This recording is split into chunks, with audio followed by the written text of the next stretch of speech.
Добар ден, почитувани гледачи. Премиерите на Македонија и на Бугарија, Зоран Заев и Бојко Борисов, пред околу 2 часа во Скопје го потпишаа договорот за пријателство, добро соседство и соработка.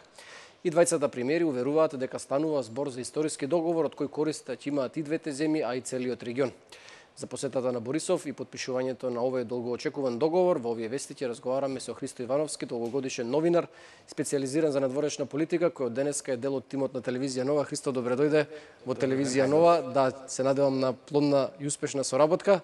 Еве се погоди да биде огнено крштевењето. Ти си долгогодишен новинар од оваа област, се погоди баш денеска да биде потпишан овој договор кој долго време го очекуваме, а еве веќе е оценет и како историски. Дали е навистина историски? Ако сакате во политиката нешто да направите да изгледа големо, тогаш ќе одберете датум, а нема подобар датум од 1 август, односно 2 август, најсветлиот празник за македонците, кога направиле своја национална држава, Илинден. Продолжуваат настаните утре, 2 август. Ако сакате тој да биде навистина издигнат на едно повисоко ниво, тогаш ќе го наречете историски. Дали историски ќе биде, ќе покаже времето. За тој да стане историски, навистина ќе ни треба многу поширок консензус, кој во моментов за овој договор го нема. И тоа е... Да, очигледно е дека има поделени мислења, особено во нашиот дел од општеството. Во бугарското горе-долу има генерално одобрување за договорот, кај нас се поделени мислењата. Ќе продолжиме со разговорот. Предлагам тука да видиме дел од обраќањата на Заев и Борисов по повод потпишувањето на договорот. Владата на Република Македонија се определи да води политики на решенија, а не на проблеми. Во владата на Република Бугарија видовме конструктивен партнер со исти цели. Република Македонија и Република Бугарија со овој договор покажаа одговорност кон своите граѓани. Ова наше пријателство и добрососедство е пример како долгогодишна кочница може да се претвори во мотор за соработка и поврзување на народите, за подобрување на животот на граѓаните и за развој на регионот. Договорот обезбедува отворени шанси за економски развој на Македонија и на Бугарија и меѓусебна соработка во сите други области, значајни за квалитетот на животот на граѓаните на нашите земји и во регионални рамки. Оваа соработка ќе помогне за унапредување на патната и гасната инфраструктура меѓу двете држави, ќе зголеми размената на стоки, услуги и капитал и ќе обезбеди царински и гранични олеснувања за граѓаните. Можеше ли да не подпишеме такав договор? Дали можеше и да не го подпишеме овој договор? Можеше. Долги години тој не беше подпишан, а за ова би сакал да го поздравам премиерот Заев. Вашите министри и нивните тимови неколку месеци активно работеа на ова, за денес да подпишеме нешто со толку убава представка за добрососедство.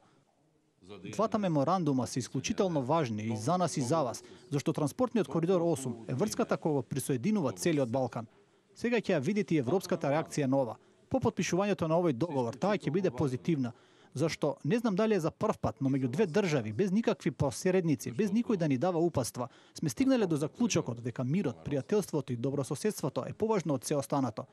Си дадовме збор дека ова ќе ги поттикне младите луѓе од Балканот, ќе ја подигне конкурентноста, ќе не направи силни, независни и значајни. Силни, независими и значими. Ете, Христо, слушнавме дел од обраќањата на Заев и на Борисов. Македонскиот премиер одлучи да обстои на својата определба да го потпише овој договор и покрај тоа што имаше сериозен отпор во дел од јавноста, особено гласни минатиот период беа историчарите, а беше исто така и опозицијата. Како гледаш ти на оваа работа? Дали имаше маневарски простор генерално нешто да промени, да ги инкорпорира некако тие забелешки што се појави во јавноста, или едноставно маневарскиот простор му беше сведен на минимум, понудата беше земи или остави? Најверојатно е земи или остави, и тоа може да се гледа од пораката што ја испратија Могерини и Хан во меѓувреме, кои го поздравија договорот, речиси со истите зборови како што тоа го кажа денеска Заев и Борисов по потпишувањето на договорот, кој ќе треба да се ратификува, односно да добие одобрување во парламентот. Но интересен е еден детаљ, например, како 24 часа денеска на своите страници бугарскиот вестник 24 часа го представува договорот. Вели вака: едниот соговорник на карикатурата вели македонците сега ќе треба да ги менуваат учебниците, а државниот историчар Божедар Димитров му одговара: да, ние ќе ја менуваме зборникот на вицевите за македонците. Значи, односот на она што треба да се смени не е исти за двете страни. Друга интересна работа, која каже и самиот Борисов, е дека овој договор долго време се подготвувал, но за жал со неговиот колега од десничарска партија Никола Груевски не успеале да го подпишат, и тука веднаш се поставува прашање зошто. Централниот комитет на ВМРО ДПМН вчера, ми се чини, излезе со соопштение и кажа повеќе точки клучни зошто ВМРО ДПМН нема да го поддржи овој договор во оваа форма. Значи, да не правиме замена на тези. ВМРО не е против договор за пријателство, соработка. Тие велат дека сакале да го поддржат, но ваков каков што е, не биле во можност да го поддржат. Некои клучни поенти. Една од клучните поенти секако е јазикот, за која денеска ништо не слушнавме, нели, од двајцата премиери, туку се потпиша, нели, на двата јазика според уставот и така натаму, што за Македонија и за македонците исто така битно прашање. И тоа беше камен на сопнување на претходната влада на Груевски, зашто не се потпиша тој договор, инаку ќе го потпише. Добро, оправдувањето беше дека е на ист начин постапено како со декларацијата потпишана за време на Георгиевски. Да, ама имаше доволно време, 98 година е декларацијата, имаше доволно време, многу работи да се приближат меѓу двете земји. Значи не можеме ние да останеме сега како пријатели, како добри соседи на едно ниво, на еден јазик во договорот, кој вели ќе се повикаме не уставите. Жално е што и Бугарија практично на тој начин си го деградира нивото на својот јазик, а Македонија секако. Освен јазикот, заедничкото чествување на празниците беше тоа што зашто најмногу реагира историчарите. Денеска беа запрашани двајцата премиери околу оваа работа. Предлагам да ги видиме и изјавите од овој дел.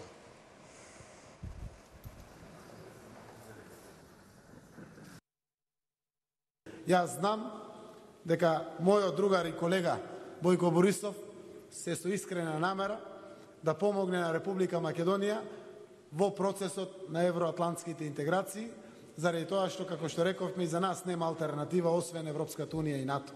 И знам дека се радува што Бугарија ќе биде председател со Европската унија, ќе председава од 1 јануари, секако со една од намерите да токму ваквите пораки и дух бидат вградени во програмата на председателствувањето со Бугарија. И затоа сум радосен и треба да биде радосен и мојот народ и Република Македонија, заради тоа што ова е навистина историски чин за кој што сите ќе се гордееме. Штото празниците се општи? Празнуваме затоа што празниците се заеднички. Многу пати сме се бореле и сите сме големи и велики. Голема Бугарија, голема Албанија, голема Србија, голема Македонија. Сите сме големи. И со војните направивме да станеме најбедното и најизоставеното место во Европа. Ако сакате да се вратиме назад, ние со колегите сакаме да го достигнеме нивото на германците, австриците, французите, холанѓаните. И тоа е празник кој ние го вреднуваме. Извинете што го празнуваме. И тоа е празник којто и ние обичаме. Извинявајте че го празнуваме. Очигледна беше интенцијата да се стави акцентот повеќе на инфраструктурата, на иднината, на европската заедничка иднина на Македонија, на Балканот, на Бугарија, отколку за овие во наводници или така наречени болни прашања во договорот, историјата да се остави така и треба да биде. Да, особено Бојко Борисов потенцираше две работи: Берлинскиот процес и председавањето со Европската унија, кој треба Бугарија да го преземе од 1 јануари, колку овие два процеси реално може да ни донесат некој бенефит?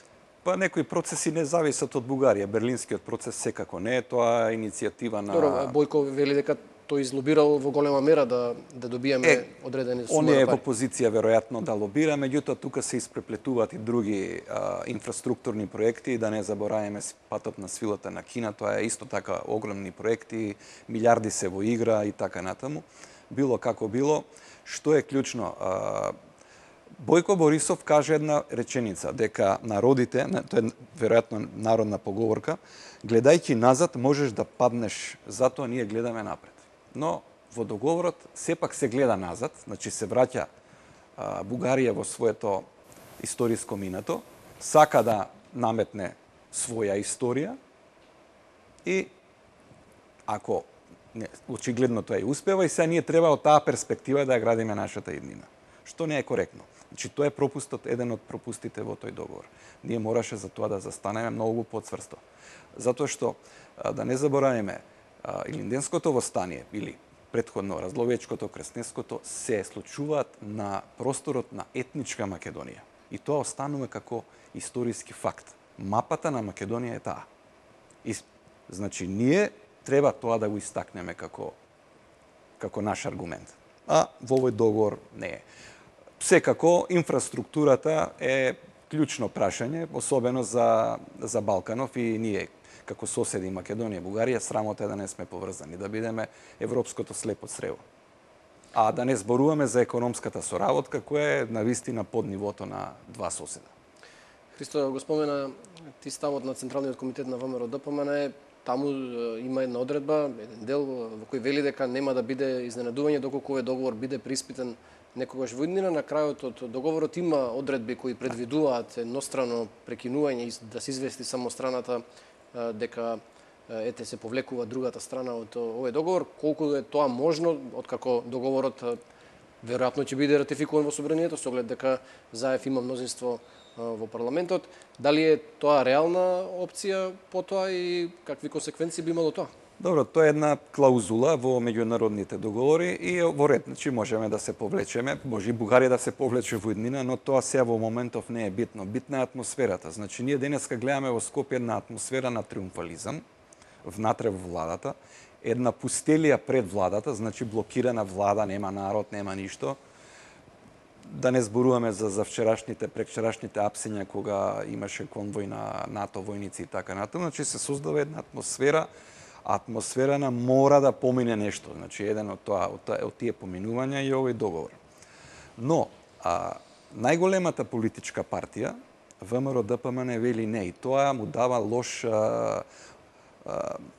би рекол, чувството е горко сега во однос на овој намет на триумфализам. Најголемата партија во парламентот вели не ни се допаѓа овој договор. А денеска се подпишува црвени теписи, што тогаш во иднина? Ќе се распалат во собрание кој ќе се отвори дебатата за ратификација, тоа ќе биде, мислам, паљба од сите страни, веројатно. И тогаш каков е тој договор за добрососедство, ако нема таков консензус поширок? Чувството е лошо. Требаше подобро да се сработи. Но владата на Заев инсистира на решенија брзи. Едно од тие, нели, овој договор, настојува да се донесе компакт решенија, компактни, значи и со името, и со за јазиците и така натаму, одеднаш да се затворат сите прашања, што мене ми изгледа многу ризично и за некои прашања и скептично. Христо, ти благодарам за оваа анализа. Прва, како дел од тимот на телевизија Нова, уште еднаш ти посакувам добре дојде и се надевам дека ќе имаме долга и успешна соработка. Тоа беше Христо Ивановски, долгогодишен новинар, специализиран за надворешна политика, кој, како што реков, од денеска е дел од нашата телевизија. Одиме понатаму, веднаш по подпишувањето на договорот, Европската унија го поздрави подпишувањето на билатералниот договор меѓу Македонија и Бугарија, наведуваат во заедничката изјава високата представничка за надворешна и безбедносна политика Федерика Могерини и еврокомесарот за преговори за проширување Јоханес Хан. Овој договор ја покажува одлучноста на двете страни за надминување на билатералните прашања и представува инспирација за целиот регион. Тој е позитивен чекор напред во добрососедските односи и ја зацврстува европската перспектива на поранешната Југословенска република Македонија во интерес на незините граѓани, стои во заедничката изјава на Хан и Могерини. И Германија го поздрави веднаш договорот што денеска во Скопје го подпишаа премиерите на двете земји, Зоран Заев и Бојко Борисов, оценувајќи го како историски. Го поздравува многу